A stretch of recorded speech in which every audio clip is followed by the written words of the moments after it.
ചെമ്പനീർ പൂവിലാണെങ്കിൽ സച്ചി പുതിയ പ്രശ്നം രൂപീകരിക്കുന്ന കാഴ്ചയാണ് പ്രേക്ഷകരെ കൂട്ടുകാരെ നമുക്ക് കാണാനായിട്ട് സാധിക്കുക.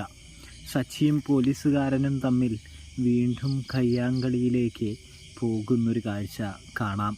പണ്ട് സച്ചി വിജയിച്ചതിൻ്റെ ഒരു ദേഷ്യവും കാര്യങ്ങളൊക്കെ കയ്യിലുണ്ട്, അതായത് ആ പോലീസുകാരൻ്റെ മനസ്സിലുണ്ട്. അതുകൊണ്ട് തന്നെ പോലീസുകാരനാണെങ്കിൽ സച്ചിയെ കിട്ടിയാൽ തീർച്ചയായും വിടില്ല എന്നൊരു ശബ്ദവും കാര്യങ്ങളൊക്കെ എടുക്കുന്നുമുണ്ട്. അതുകൊണ്ട് തന്നെ പോലീസുകാരനെ ഒരു പാഠം പഠിപ്പിക്കാൻ സച്ചി ഒരുങ്ങിത്തിരിക്കുന്നുണ്ട്.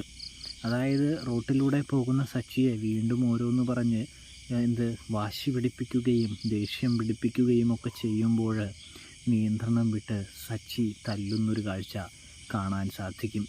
ഡ്യൂട്ടിയിലുണ്ടായിരുന്ന പോലീസുകാരനെ കയ്യേറ്റം ചെയ്തതിൽ തുടർന്ന് സച്ചിയെ വീണ്ടും പോലീസ് സ്റ്റേഷനിലേക്ക് കൊണ്ടുപോകുന്നൊരു കാഴ്ച കാണാനായിട്ട് സാധിക്കുന്നുണ്ട് പ്രേക്ഷകരെ, പ്രിയ കൂട്ടുകാരെ. ഇതേ സമയം സച്ചിയാണെങ്കിൽ പറയുന്നുണ്ട്, ഞാനല്ലോ സാറേ, സാറല്ലേ ഇങ്ങോട്ട് വന്ന് കയറിയത് എന്നൊക്കെ ചോദിക്കുമ്പോൾ, എടാ മിണ്ടാതെ കിടക്കടാ, നിന്നെ ഒന്ന് കൊടുക്കാൻ വേണ്ടി ഞാൻ കാത്തിരിക്കുകയായിരുന്നു.